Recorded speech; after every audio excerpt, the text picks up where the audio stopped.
ਇਸ ਵੇਲੇ ਦੀ ਵੱਡੀ ਖਬਰ ਅਮਰੀਕਾ ਦੇ ਸੂਬੇ ਟੈਕਸਸ ਤੋਂ ਆ ਰਹੀ ਹੈ। ਟੈਕਸਸ ਦੇ ਵਿੱਚ ਰਿਪਬਲਿਕਨ ਪਾਰਟੀ ਦੇ ਨਾਲ ਸੰਬੰਧਿਤ ਇੱਕ ਲੀਡਰ ਨੇ ਹਿੰਦੂ ਧਰਮ ਦੇ ਭਗਵਾਨ ਸ਼੍ਰੀ ਹਨੂਮਾਨ ਜੀ ਦੀ ਮੂਰਤੀ ਲੱਗਣ ਦਾ ਵਿਰੋਧ ਕੀਤਾ ਤੇ ਉਸ ਵਿਰੋਧ ਦੇ ਵਿੱਚ ਉਹ ਕਾਫੀ ਅੱਗੇ ਤੱਕ ਨਿਕਲ ਗਿਆ। ਅਸਲ ਦੇ ਵਿੱਚ ਮਾਮਲਾ ਕੀ ਹੈ?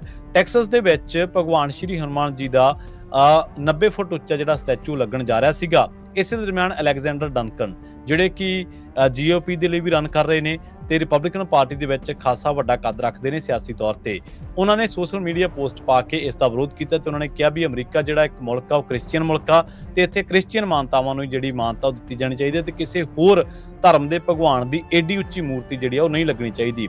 ਉਧਰ ਦੂਜੇ ਪਾਸੇ ਜਿਹੜੀਆਂ ਹਿੰਦੂ ਧਰਮ ਦੇ ਨਾਲ ਸੰਬੰਧਿਤ ਜਥੇਬੰਦੀਆਂ ਨੇ ਉਹਨਾਂ ਨੇ ਕਿਹਾ ਵੀ ਇਹ ਹਿੰਦੂ ਫੋਬੀਆ, ਇਸ ਦਾ ਜਿਹੜੇ ਇਹ ਸਟੈਚੂ ਲੱਗਣ ਦੇ ਨਾਲ ਅਮਰੀਕਾ ਦੀ ਅਖੰਡਤਾ ਜਾਂ ਅਮਰੀਕਾ ਦੀ ਪ੍ਰਭੂ ਸੱਤਾ ਨੂੰ ਕਿਸੇ ਤਰ੍ਹਾਂ ਦਾ ਖਤਰਾ ਨਹੀਂ ਹੈ ਤੇ ਭਗਵਾਨ ਸ਼੍ਰੀ ਹਨੂਮਾਨ ਜਿਹੜੇ ਨੇ ਉਹ ਹਾਰਮੋਨੀ ਦੇ ਪ੍ਰਤੀਕ ਨੇ, ਸਰਬ ਸਾਂਝੀਵਾਲਤਾ ਦੇ ਪ੍ਰਤੀਕ ਨੇ ਤੇ ਇਹ ਜਿਹੜਾ ਸਟੈਚੂ ਆ 90 ਫੁੱਟ ਉੱਚਾ ਉਹ ਲੱਗਣਾ ਚਾਹੀਦਾ ਹੈ। ਸੋ ਇਸ ਮੁੱਦੇ ਦੀ ਅਮਰੀਕਾ ਦੇ ਵਿੱਚ ਹੁਣ ਖਾਸੀ ਚਰਚਾ, ਖਾਸ ਕਰਕੇ ਟੈਕਸਸ ਦੀ ਪੋਲਿਟਿਕਸ ਦੇ ਵਿੱਚ। ਹਿੰਦੂ ਧਰਮ ਦੇ ਨਾਲ ਸੰਬੰਧਿਤ ਜਥੇਬੰਦੀਆਂ ਜਿਹੜੀਆਂ ਹੋਰ ਧਰਮਾਂ ਦੇ ਬਿੱਲਾਂ ਦਾ ਵਿਰੋਧ ਕਰਦੀਆਂ ਨੇ ਅਤੇ ਰਿਪਬਲਿਕਨ ਪਾਰਟੀ ਦੇ ਨਾਲ ਵੀ ਜਿਹੜੀਆਂ ਉਹ ਜੁੜੀਆਂ ਹੋਈਆਂ ਨੇ ਕਿ ਉਹ ਇਸ ਕਥਨ ਦਾ, ਅਲੈਗਜ਼ੈਂਡਰ ਡਨਕਨ ਦੀ ਇਸ ਪੋਸਟ ਦਾ ਵਿਰੋਧ ਕਰਨਗੀਆਂ। ਇਹ ਇੱਕ ਵੱਡਾ ਸਵਾਲ ਹੈ।